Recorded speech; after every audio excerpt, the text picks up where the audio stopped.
Break के बाद Sunday special में फिर से आपका स्वागत है। एलकेजी हमने देख ली, प्राइमरी सेक्शन हमने देख लिया, छोटे छोटे सेगमेंट्स लिए हैं और अब सीधे बोर्ड की क्लास यानी कि 10th के पास आईसीएससी और बोर्ड की क्लासेस को लेकर हम बड़े संवेदनशील होते हैं। बच्चे पर साइकोलॉजिकल प्रेशर भी होता है।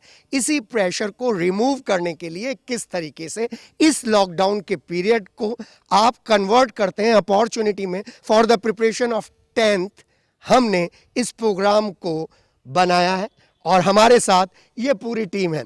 आप देख रहे हैं कुछ चेहरे जाने पहचाने हैं, कुछ चेहरे आज नए हैं, लेकिन सब गुरु की भूमिका में है और सब आज अपने अपने सब्जेक्ट के बारे में आपको बताएंगे। एक छोटा सा इंट्रोडक्शन दे रहा हूं, फिर ज्योग्राफी के साथ शुरू करूंगा, क्योंकि ज्योग्राफी चीन से लेकर इंडिया तक, अमेरिका, स्पेन, इटली तक, ये सब ज्योग्राफी के पार्ट हैं। और आजकल आप सबसे पहले चाइना को देखते हैं, फिर इटली को देखते हैं, फिर अमेरिका को देखते हैं, फिर इंडिया को देखते हैं, फिर स्पेन को देखते हैं, लेकिन पहले टीचर्स की दुनिया।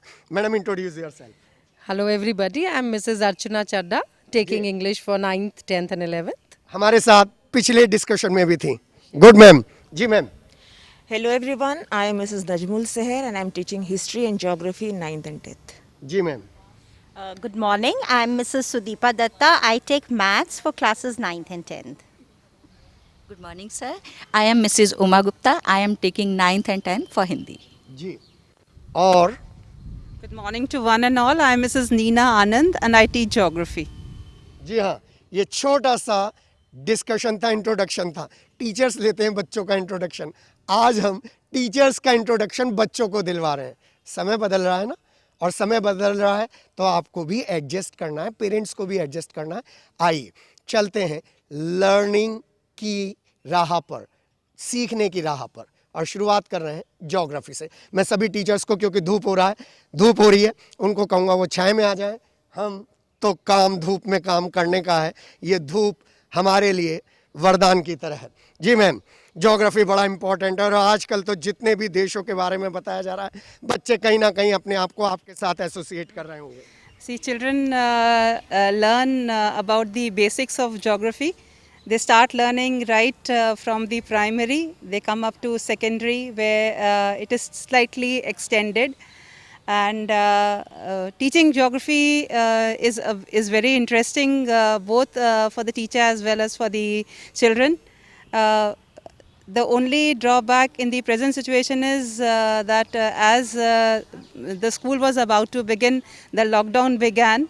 And children, though many of them had like for certain subjects, they have to get new texts. So few of them were not able to avail the text. So we were providing the children with lessons on the WhatsApp. And we were also simultaneously providing them along with the links. They had to first prepare, they first had to read the lesson and they had to go through the links so that they became slightly aware of what was to come in the lesson which was about to be taught to them. सबसे पहला मेरा question ये है, आपके ICSC में geography में 1 mark question, 2 marks question, 3 marks question, 5 marks question, कुछ इस तरीके का जो डिस्ट्रीब्यूशन है वो बच्चों को बताइए कि जब वो चैप्टर पढ़ें तो उस तरीके से अपने माइंड को प्रिपेयर करें। Children they are made aware because now in ICSE the board exams have begun at the school level from standard 9th. We basically have a 2 mark and a 3 mark distribution of marks, and children are made to be thorough with their lessons. They should be knowing each and every concept very minutely to be able to answer the questions well. So we teach them accordingly.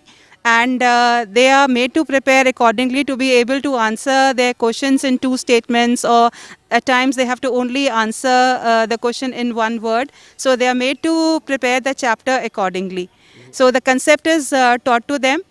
And in the present day scenario, 10th class 10th children in ICSE, they basically study about India, and they study about the survey sheets. Okay. The survey, like the surveys were conducting right from ages ago. It had started by the Britishers and the survey department of like India is situated at Dehradun. So their survey sheets are out, and we also have the study of topographical sheets as the first chapter in our class 10. So children are made to be aware of how they have to go about studying the topographical sheet. Like they have been studying about map work. Maps were basically general maps, what they had been studying about. They study about like physical maps, climatic maps, or distribution of minerals and so on. But in the topographical sheet, they have to study about the minutest detail which is present in a small area. So they are made to aware of the symbols and the basics as they have to go about studying about the topographical sheets. So like how the topographical sheets, they are prepared by the survey department, then the like scales which are taken and the symbols they should be knowing to be able to study the topographical sheet well. After that, they are made to be aware of the map work of India, because they have to be knowing their country well. They have to be knowing about the relief of the country well. So children are children basically do the map work.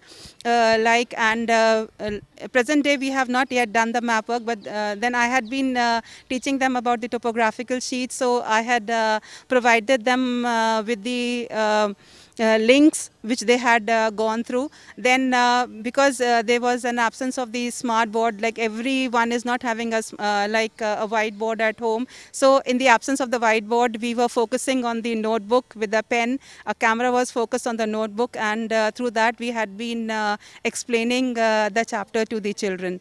And then further, as related to India, when I had begun teaching with the theoretical part of India, the first chapter was climate. So like children are aware of the environment, and as we are in particular in the northern half of the country, so we are aware of the climatic changes which take place. So correlating with the climatic changes which take place in the northern part of the country, the chapter was taught and explained to the children. The third chapter that had come was the soils chapter. So the soil is basically the basis of different kinds of plant growth, and different crops are cultivated in that. So children were made aware of the various types of soils which are found, and the various types of crops which are cultivated in the soil. शेल में 3 chapters के बारे में आपको बताया है geography का, और अब आप ज्योग्राफी को आप बहुत इम्पॉर्टेंट सब्जेक्ट मानिए, क्योंकि ONGC से लेकर वेदर फोरकास्ट तक ज्योग्राफी बड़ा इम्पॉर्टेंट पार्ट प्ले करता है। और यहाँ पर जिस तरीके से मैडम ने बताया है कि सेकंड चैप्टर क्लाइमेटिक चेंजेस के बारे में है, तो पहले ही क्लाइमेट और वेदर में डिफ्रेंशिएट करना सीख लीजिए, और अब रोज शाम को या सुबह या दोपहर बैठ जाइए और क्लाइमेटिक चेंजेस ऑब्जर्व करिए। अभी वेस्ट बंगाल और उड़ीसा में एक बहुत बड़ा तूफान आया है, उसका नाम लिखिए, और साथ ही साथ ये जानने की कोशिश करिए कि कैसे एक यूनिफाइंग फैक्टर के रूप में मानसून काम करता है थ्रू आउट द इंडिया। ये सारी चीज़ें बड़ी इंटरेस्टिंग है, इसलिए हम पढ़ाने के लिए, आपको प्रेरित करने के लिए इस प्रोग्राम को लेकर आए हैं। और ज्योग्राफी बड़ा इंपॉर्टेंट सब्जेक्ट है। ज्योग्राफी को जितना पढ़ेंगे तो कुछ फिजिक्स भी उसमें आएगा, कुछ बायो भी उसमें आएगा, कुछ इकोनॉमिक्स भी उसमें आएगा। सॉइल की बात करी है, सॉइल इरोजन से लेकर फ्लोरा, जितनी भी टाइप्स ऑफ फ्लोराज हैं वो सब आपको सॉइल के साथ एसोसिएट करनी होगी। और वो जो आपने एक गमला तैयार किया है, पॉट तैयार किया है, जिसमें विशेष तरीके की मिट्टी तैयार की है एक विशेष तरीके के पौधे के लिए, वो ही आपके चैप्टर सॉइल का असेंशियल पार्ट। तो 3 चैप्टर आपने तैयार करने हैं ज्योग्राफी में। और सबसे ज़्यादा इम्पॉर्टेंट बात यह है कि जब हम छोटे बच्चे थे ज्योग्राफी खेला करते थे। कैसे खेलते थे? एटलस उठा लेते थे और एक छोटा सा कंट्री, छोटी सी प्लेस ढूंढने के लिए अपने दूसरे साथी को कहते थे, और इस तरीके से मैप रीडिंग हो जाती थी। इसी तरीके से आप एटलस का भी इस्तेमाल कर सकते हैं। अब 10th के लिए, 9th के लिए हिंदी की मैम हमारे साथ है। जी मैम। सर देखिए, सबसे पहले मैं आपको ये बताना चाहूँगी कि हम इतने टेक्निकल नहीं थे, लेकिन बच्चों की ज़रूरत ने हमें टेक्निकल में बहुत आगे बढ़ा दिया है। हम जूम के द्वारा बच्चों को पढ़ा रहे हैं और उसमें हमारा जो मेन फोकस है वो बिल्कुल जैसे हमारी लाइव क्लासेस होती हैं उसी की तरीके से है। तो हम क्या करते हैं, लेसन्स लेते हैं। लेसन्स की जैसे हमने पहले लिया 10th क्लास में संदेह लेसन, उसकी हमने समरी बताई, जयशंकर प्रसाद द्वारा रचित है। समरी बताई कि किस तरीके से संदेह के कारण रिश्तों में दरार आ जाती है। उसके बाद में उसके हर पंक्ति का एक्सप्लेनेशन देते हैं, शब्दार्थ देते हैं, ये देखने के लिए कि बच्चे हमारे ध्यान से सुन रहे हैं या नहीं सुन रहे हैं। तो हम रैंडमली उनसे रीडिंग भी कराते हैं। जूम पर हम उनसे रैंडमली रीडिंग भी कराते हैं। किसी भी बच्चे का अटेंडेंस शीट से हम उनका नाम लेते हैं, उसको अनम्यूट करते हैं और उनसे रीडिंग कराते हैं, देन हम एक्सप्लेन करते हैं। तो हमें ये भी पता चल जाता है कि कौन बच्चा बहुत ज़्यादा सिंसियर है पढ़ाई के लिए, कौन नहीं है। उसके बाद में वर्कबुक डिस्कस होती है और उस वर्कबुक में हमारे बच्चे आंसर्स देते हैं। उसके बाद जहाँ हमें प्रॉब्लम लगती है उन आंसर्स को हम उन्हें बताते हैं, अपने नोट्स तैयार करते हैं। जब बच्चे अपना पूरा काम कर लेते हैं, हम उनको स्पून फीडिंग नहीं दे रहे हैं जूम के थ्रू, हम उसके बाद में अपने नोट्स भेजते हैं कि अब आप इन्हें देखिएगा। दूसरा पार्ट हमारा आता है लैंग्वेज का, क्योंकि लैंग्वेज में हिंदी में बहुत प्रॉब्लम्स होती हैं बच्चों की, तो उसको भी आप इमेजिन नहीं करेंगे, हम डिक्टेट करते हैं। विलोम है, पर्यायवाची है, सब चीज़ें हैं। अनेक शब्दों के लिए एक शब्द है, निर्देशानुसार परिवर्तन है, ये सब हम डिक्टेट करते हैं। डिक्टेट करने के बाद में हम उन्हें कहते हैं कि अब आप इनको आंसर लिखेंगे। आंसर लिखने में जो क्वेश्चन आपको नहीं आया है वहाँ आप क्वेश्चन मार्क डालेंगे। उसके बाद हम केवल क्वेश्चंस भेजते हैं, आंसर नहीं भेजते हैं। बच्चे व्हाट्सएप पर अपने आंसर्स भेजते हैं। उन क्वेश्चंस में जितनी गलतियाँ होती हैं उन स्पेलिंग्स को वो 4 टाइम्स लिखते हैं और उसके बाद आंसर की भेजते हैं। जब बच्चों के व्हाट्सएप पर हमारे पास आंसर की आ जाती है तब हम अपने आंसर्स भेजते हैं और उन आंसर्स के थ्रू फिर बच्चे अपनी स्पेलिंग्स ठीक करते हैं। जितनी बुक्स हम केवल सिलेबस की, क्योंकि 9th और 10th में लैंग्वेज का सिलेबस प्रेस्क्राइब नहीं है। बच्चे केजी से जो कुछ भी पढ़ते हैं वो सब उनके सिलेबस में आता है। तो हम डिफरेंट बुक्स से उन्हें बोलते हैं, अपने नोट्स तैयार करते हैं, फ़ोटो क्लिक करते हैं और जब हमारे बच्चे होमवर्क भेज देते हैं तो उससे हमें ये भी पता चलता है कि हमारे कितने बच्चे क्लास में होमवर्क कर रहे हैं, कितने नहीं कर रहे हैं। और एक हमारा उनके प्रति कमिटमेंट है, क्योंकि नेट प्रॉब्लम्स भी होती हैं और कुछ बच्चों के पास हो सकता है वो संसाधन भी ना हो कि वो हमारी कक्षाएं अटेंड कर सकें। तो उनके लिए हमारा कमिटमेंट है, जिन भी परिस्थिति में स्कूल खुलेंगे हम उन्हें फिर से वही मैडम, चैप्टर्स अंतिम क्वेश्चन, बहुत अच्छी तरीके से आपने सारी चीज़ें एक्सप्लेन कर दी हैं। क्या क्या मार्क्स डिस्ट्रीब्यूशन है 10th क्लास में हिंदी का? कितने कितने मार्क्स के क्वेश्चन हैं? जी, 15 नंबर का हमारा 40 नंबर की लैंग्वेज है और 40 नंबर का हमारा लिटरेचर पार्ट है, प्लस 20 मार्क्स का हमारा प्रोजेक्ट वर्क है। तो 40 में 15 मार्क्स का हमारा निबंध है, 7 मार्क्स का हमारा पत्र है, 10 मार्क्स का अपठित गद्यांश है और 8 मार्क्स की हमारी लैंग्वेज है। और उसके बाद में 10 मार्क्स ईच क्वेश्चन है, 4 questions they have to attempt और उसमें 2 2 3 3 ये डिवीज़न है सर। और इसके लिए हम मैडम, वो जो हिंदी में प्रोजेक्ट वर्क है उसके बारे में थोड़ा सा बता दीजिए। जी, जैसे हम प्रोजेक्ट वर्क में देते हैं कि एक उनको लैंग्वेज का देते हैं और एक हम उनको लिटरेचर का देते हैं। लैंग्वेज में हम उनको देते हैं किसी निबंध से रिलेटेड, जैसे आजकल कोविड का बहुत ज़्यादा है तो हम उनको कह सकते हैं कि ऐसे परिप्रेक्ष्य में आपने कैसे अपने अंदर सकारात्मक ऊर्जा उत्पन्न की। जब चारों तरफ से नकारात्मक ऊर्जा आपको मिल रही है, आप परेशान हैं घर वालों को लेकर, हॉस्पिटल्स को लेकर, डॉक्टर्स को लेकर, तो इन कठिन परिस्थितियों में आपको क्या सहारा मिला परिवार से, इस तरीके के टॉपिक्स हम उनसे डिस्कस करते हैं। इसके अलावा हम उन्हें लिटरेचर पार्ट में चारित्रिक विशेषताएं लिखने के लिए देते हैं। उन चरित्रों से आपको क्या नैतिक शिक्षा मिलती है, आप उन चरित्र वो आपको क्यों पसंद हैं उसका कारण लिखिएगा।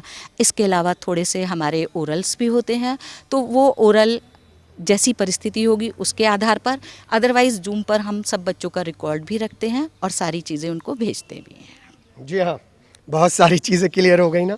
मैडम ने इतनी अच्छी तरीके से एक्सप्लेन किया है। चारित्रिक विशेषताएं आप खुद अपने दिमाग से चैप्टर से ढूंढ कर निकाल सकते हैं, और जिस तरीके से पत्र लिखना है, निबंध लिखना है, वो तो आप कहीं से भी आपको मिले आप पढ़िए। हिंदी के अखबार में देखिएगा एक कॉलम आता है जिसमें पाठक अपनी रिएक्शंस, प्रतिक्रियाएं भेजते हैं। कुछ वो रिएक्शंस पढ़ने की कोशिश करिएगा और संपादकीय पढ़ने की कोशिश करिएगा। जैसे मैम ने बताया है कि कोई एग्जैक्ट कोर्स तो नहीं है, लेकिन ये तो लैंग्वेज है। Simple interest they have done since class 5. Ji, ma'am. So interconnecting all the topics, whatever they have done, simple interest, they were very familiar. So it was very easy to explain them from the basic chapters like banking. Then we have done statistics. Statistics covers the maximum portion, like 14 marks of stats out of 80 comes in the board paper, where you have a question from mean, you have a question from median, you have a question from mode, and they are graph based questions also. So children find graph very interesting. So it was easy, and best part is, even if we are online, if they have a problem, they can contact us through WhatsApp also personally, because whatever they are solving, they might get stuck up at some point. So when they send their solutions, even if half is correct, it is quite, and we tell them it's a small error, you can improve on it. So children find it very nice that at least they are trying. And you won't believe, there was so much of enthusiasm in the class that it's a really very interactive session with the children.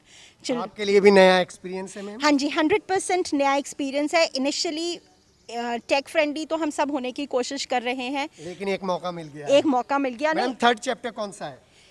We have done banking, we have done statistics, we have done reflection with them. Reflection is a graph-based chapter, and it is like physics and reflection we can correlate, because it's an image actually we are forming on a graph. Symmetry or non-symmetry? Non-symmetry. So basically symmetry is not there, that one small part of symmetry is not there in the 10 syllabus, but only reflection is there. So children find that also very interesting, and again it's a very, very scoring question, a 5-mark question. On reflection, so you only have to plot points on the graph. So children find it very interesting, and of course they are with us, they are throughout in touch with us through WhatsApp and online classes, of course, we are taking. So I find it's a new experience for everyone. And even sometimes if I get stuck up on Zoom, children are there to help me. They'll quickly message me, ma'am, do this, you'll be out of it. So it is a very, very nice experience, I feel, and I feel children are also enjoying these classes thoroughly. 8 plus 14 plus 5, 14 8 22 plus 5 27 out of 80, इतने marks का discussion हो गया है, और आपको इतने marks के question करने में कोई प्रॉब्लम नहीं आएगी। मीन, मीडियन, मोड और जो बैंकिंग है, ये आजकल आप खूब टीवी पर देख रहे हैं। सिंपल इंटरेस्ट का प्रैक्टिकल एस्पेक्ट, अगर बैंकिंग में आपको जीवन भर रहना है, अपनी पासबुक लेके जानी है, कोई बैंक एम्प्लॉय आपकी इंटरेस्ट गलत कैलकुलेट ना करे, उसका बेसिक 9th 10th और 8th में आपको दिया जा चुका है। मैडम इसके बाद जो चैप्टर्स हैं उनके लिए आप किस तरीके से फाउंडेशन तैयार कर रही हैं? देखिए चैप्टर्स तो हमने अभी अराउंड हमने 14 नंबर का statistics, 4 marks of banking, then we have done reflection 5 marks, then we have done some algebra chapters also. So almost I think we have done 30 to 35 marks out of 80, plus there is 20 marks of internal assessment. So those projects also we have already discussed with children. Madam एक project बता दीजिए। One project is banking only. Okay ma'am. So that project banking is that we are just making children aware that they should go online and check different kinds of accounts which are there in the bank. What is the rate of interest being given by and they can compare actually a public sector bank private and the corporate banks also. So they can just compare the three. So it's basically a study, a comparison of the accounts, the type of accounts, the rate of interest. So because I feel being girls, they should be more aware of whatever is happening around them. जी हाँ, maths का डर निकल गया ना, और यही खासियत city हलचल की है। डर निकालना है, फोबिया दूर करना है, और ये बहुत अच्छा टाइम है। जितने हम बैंकिंग के बारे में आप पढ़ेंगे, उतना ही आप कहीं मन से डर निकल जाएगा। और मीन, मीडियन, मोड तो आपके लाइफ में जीवन भर चलने हैं, क्योंकि आप देख रहे हैं हमारा ग्रोथ रेट जो है, रिकवरी रेट जो है कोरोना वायरस से लड़ने का वो 63.3% है मेरठ में। ये जो 63.3% है ये एक एवरेज है, ये एक मीन है, ये एक स्टैटिस्टिक्स का पार्ट है। इसलिए अब जब स्टैटिस्टिक्स पढ़ें तो आप ये सोच कर पढ़िए कि जीवन भर आपके साथ स्टैटिस्टिक्स चलनी है। Statistics means a study of political state. कभी बताऊंगा इसके बारे में डिटेल से, लेकिन आज मैम आपके लिए थैंक यू, आपने बहुत अच्छी तरीके से बताया है। और कुछ कहेंगे ma'am? Nay, my pleasure, and all the best to all our children who are really working hard with virtual classes also, but of course we are missing a personal touch with them. जी हाँ, virtual classes हैं, reality से दूर हैं, लेकिन reality के पास है। आइए एक नए सब्जेक्ट के पास चलते हैं और इस नए सब्जेक्ट को जानने की कोशिश करते हैं। मैम, सर मैं हिस्ट्री पढ़ाती हूँ। जी। हिस्ट्री बेसिकली दो पार्ट्स में डिवाइडेड है, इंडियन हिस्ट्री और कंटेम्प्रेरी हिस्ट्री। इंडियन हिस्ट्री हम स्टार्ट करते हैं रिवोल्ट ऑफ 1857 से, जो हमारे ही शहर से शुरू हुआ था, मेरठ से, और हम पार्टीशन तक, जब हमारी कंट्री डिवाइड हुई थी, वो चैप्टर कवर करते हैं। कंटेम्प्रेरी में हम फर्स्ट वर्ल्ड वॉर से स्टार्ट करते हैं और यूएनओ तक जाते हैं, फॉर्मेशन ऑफ यूएनओ और एजेंसीज ऑफ यूएनओ। हिस्ट्री के साथ हम सिविक्स भी कवर करते हैं। सिविक्स में हमारा पूरा पॉलिटिकल सिस्टम है जो हम कवर कर रहे हैं, पार्लियामेंट से लेके और हमारा एंड तक जो हमारा सिस्टम है, जैसे जुडिशरी है हमारा, जी मैम। तीनों विंग हमारे उसमें है, लेजिस्लेटिव, एग्जीक्यूटिव एंड जुडिशरी, हम तीनों कवर करते हैं। तो अभी हमने जो हिस्ट्री की क्लासेस, वर्चुअल क्लासेस हमने ली हैं बच्चों की, तो we have started with Indian history. So I have done revolt of 1857 with them, explained them revolt of 1857, different causes different causes. With immediate cause. With immediate cause, everything has been done. Like they have done this earlier also, जी but ma'am, in last 10th, yes, in 10th it is in detail. जी ma'am. Political causes, economic causes, military causes. Then what were the immediate cause of that? Then what happened after revolt of 1857? What was the consequences and what was the result of 1857? Then we have growth of nationalism. I have done that chapter also, that when revolt of 1857 was fought, the citizens of India were lagging in nationalism. It is after that only they realized that nationalism जो है वो important है। तो वो growth of nationalism कैसे आया हमारे country में, कहाँ से आया, क्या क्या इंसिडेंट्स हुए जिसको देख के लोगों ने समझा कि हमारे लिए ये ज़रूरी है। तो उसके बाद और कैसे हमारी फर्स्ट पॉलिटिकल पार्टी बनी, कांग्रेस का फॉर्मेशन कैसे हुआ, कहाँ से हमें हेल्प आई, एक ब्रिटिशर्स ने हमें हेल्प की थी, AOU ने, वो सारा कुछ उसमें है। और फॉर्मेशन हमारी जो फर्स्ट पॉलिटिकल पार्टी बनी उसकी क्या एम्स एंड ऑब्जेक्टिव्स थे, कब कब उसके जो है सेशंस हुए, कौन कौन उसका प्रेसिडेंट था, we have done everything in this chapter. Then Congress had a division, nationalist and assertives. So we have taught early nationalist also to them. That we have told them what was the reason for the growth of these early nationalists, who were the leaders, what was their methods of protesting against the Britishers, and then what were their achievements, why were they criticized, and who were the important leaders in early nationalist leaders who did various work in our country, like Dadabhai Naoroji, Surendranath Banerjee. All these were explained in detail. Then contemporary we have from First World War. Contemporary we have not still started, but we have done with them UNO. UNO they have done earlier also. First World War needs a lot of explanation, so that we have not taken, but we have taken UNO because they have done UNO in 8th. Why it was formed, what was the reason for the formation, what are the various organs of UNO that are working, what are their functions, aims, objectives. All thing is covered in all this first chapter of United Nations Organization. The day when we celebrate UN Day, what is the emblem of UNO, what are the various organs, how do they work, what is their composition. WHO is also a part of UN. That is agencies which we have Agency. done. So because they relate better in current situation with WHO, so that agency lesson was also done with them. In that we covered UNICEF, UNESCO and WHO. And WHO, because they had carried a pulse polio program also in India, that is mentioned over there. Then we told them about this also, COVID-19, how they are helping us over there in this. So these chapters were done with them in history. Rest, let's see what happens after the lockdown when the school reopens. We'll continue or how we'll continue the virtual classes. Civics, Parliament, that is the legislative part we have done. That how the laws are made in our country.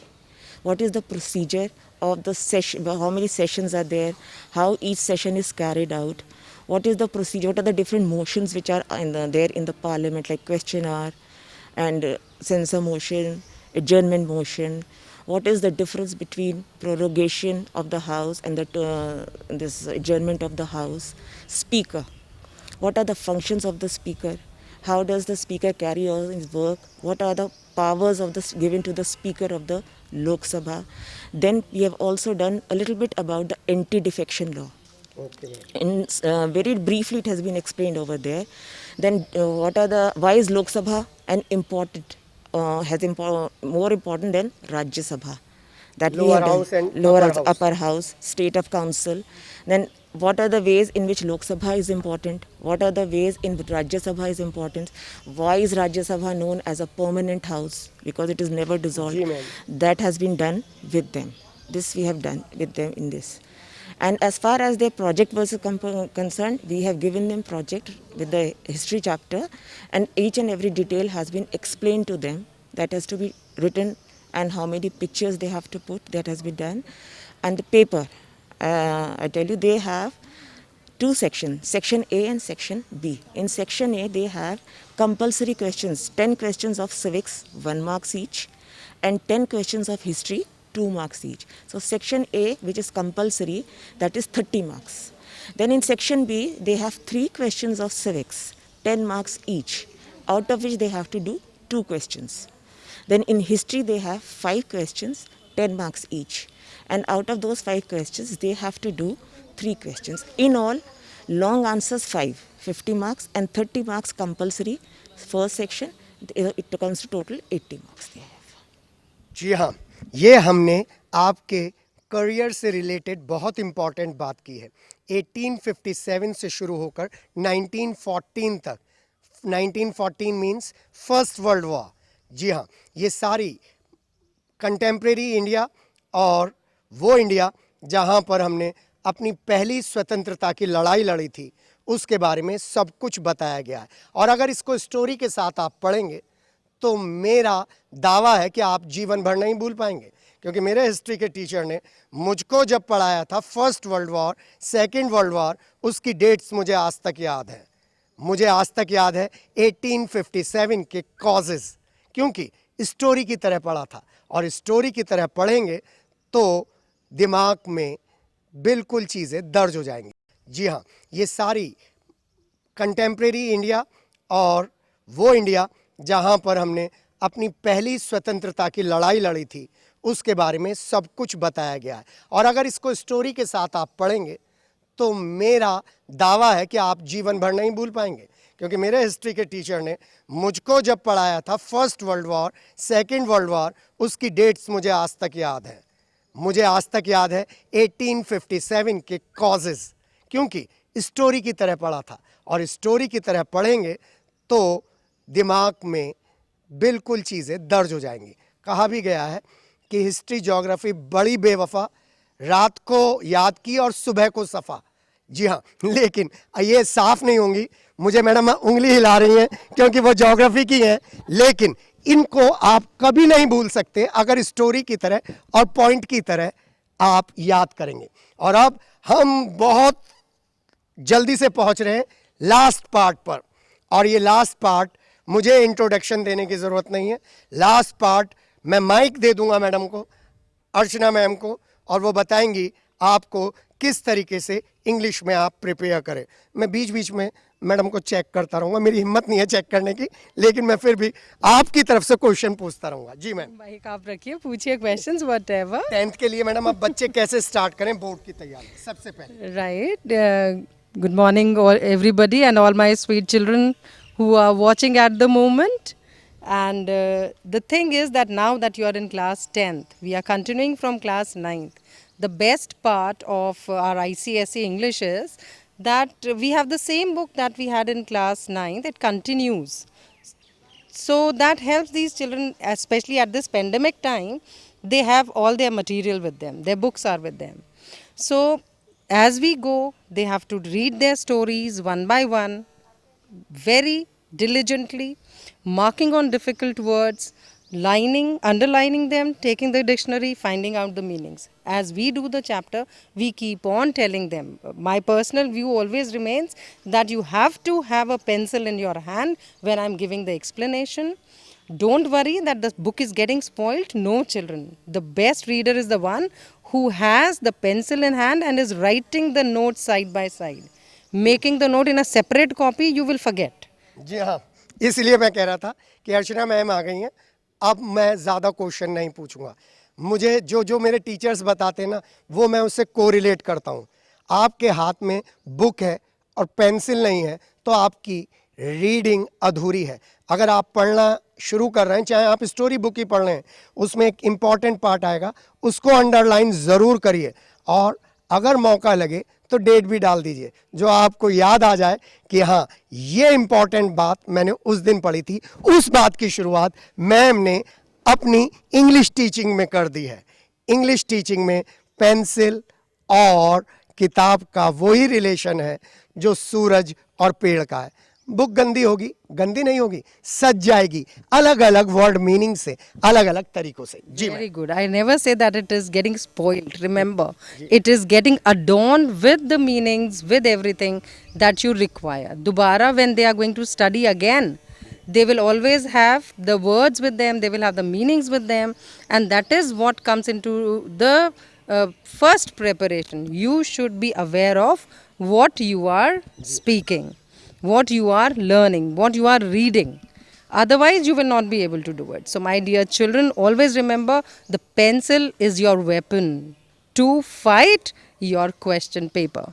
So that your pencil, your pen has to be there for the book, always in pencil. You can rub it, you can rewrite it.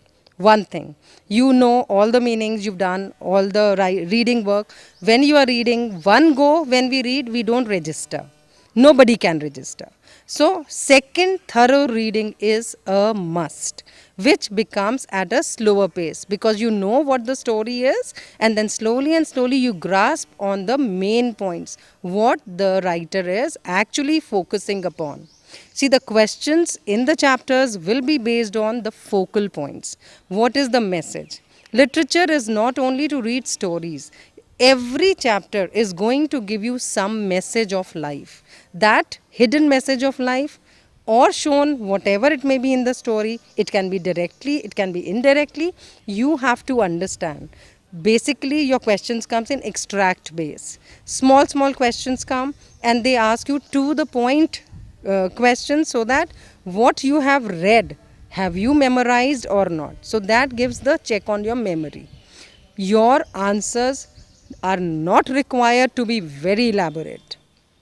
Your answers have to be to the point, focusing on the actual words, language, the message that is conveyed. Then you have a last question, a little longer one, which checks you on what you have understood in the depth of the chapter. That is where they will ask how significant the chapter was, or what was the poet's view in putting up this situation in the poetry, or talking about the condition of the people. Like I'll just give a reference of class 10th poem, The Little Caged Bird, in which Maya Angelou, who's talking about the Afro-Americans, the way they were suppressed by the white Americans, and how the bird in the cage, who is actually referring to those Afro-Americans who have suffered, and how the the blue sky, the open sky is the world of the white Americans, and it can soar high and high in the sky. High and high means taking all the opportunities, and it wants more and more. And the caged bird, poor thing, is not even being able to see outside the cage. And it's bound into it. The Afro-Americans who cannot explore their world, who cannot even get the basic rights of theirs. And she's fighting for it. So when the questions come, they come, where is the caged bird? Where is the free bird flying? Where is it soaring? How is it? The last question says, what is the poet's reference regarding the caged bird? Who is being signified over here? This is what you will understand when you will do the poem again and again. In the chapters also. So everything has to be very clearly done.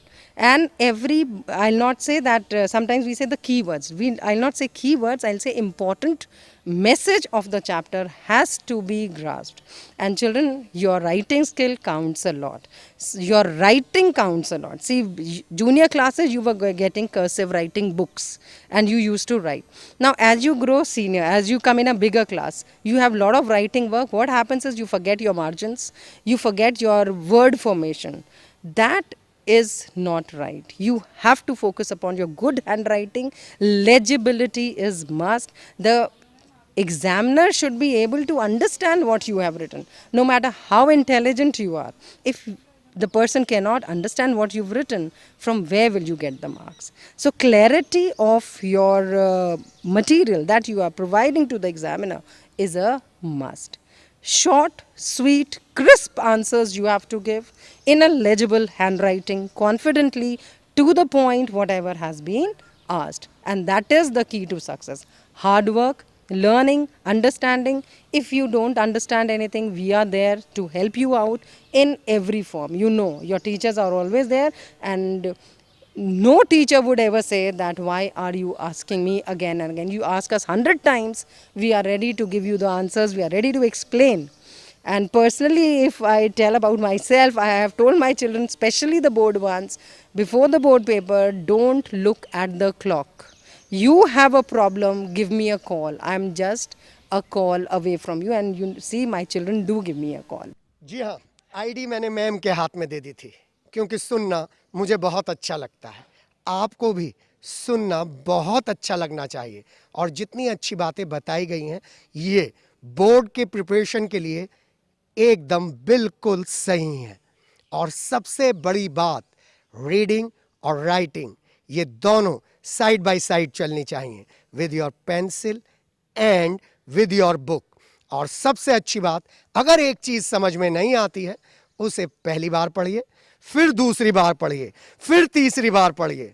मेरा दावा है तीसरी बार में 90 to 95% चीज़ें आपको समझ में आ जाएंगी। थैंक्स मैम, इस पूरी टीम को थैंक्स। और हम भी आपसे अर्चना मैम की तरह वादा कर रहे हैं, हमें भी घड़ी परेशान नहीं करती, हमें भी समय परेशान नहीं करता। आप किसी भी टाइम कॉल करिए, हम ज़रूर आपकी कॉल उठाएंगे, क्योंकि ये वादा है बच्चों से, ये चैनल है बच्चों का, और ये हमारी पत्रकारिता भी बच्चों को समर्पित है। अभी सिर्फ इतना ही, ज़रूर आपको फ़ायदा मिला होगा, और इस फ़ायदे को आप कन्वर्ट करिए अपनी हैबिट्स में, अपनी आदतों में। पढ़ने की आदत पड़ गई, बहुत अच्छा। लिखने की आदत पड़ गई, बहुत अच्छा। मेहनत करने की आदत पड़ गई, बहुत अच्छा। और अच्छा अच्छा अच्छा, मिलते हैं अभी आपसे गेल मैडम के साथ। जी हाँ, ये कंप्लीट पैकेज था LKG to 10th। हमने आपसे पिछली बार वादा किया था ना, बोर्ड की क्लासेस किस तरीके से हैंडल कर रहा है सोफिया, वो हमने आपको एक प्रेजेंटेशन दे दी है।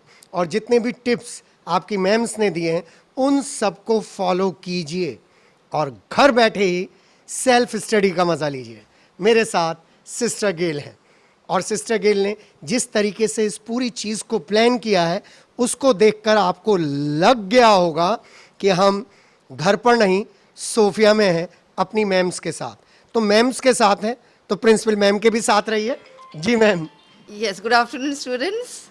And I really hope this session, which Mr. KK had with our teachers, will be of great help to you.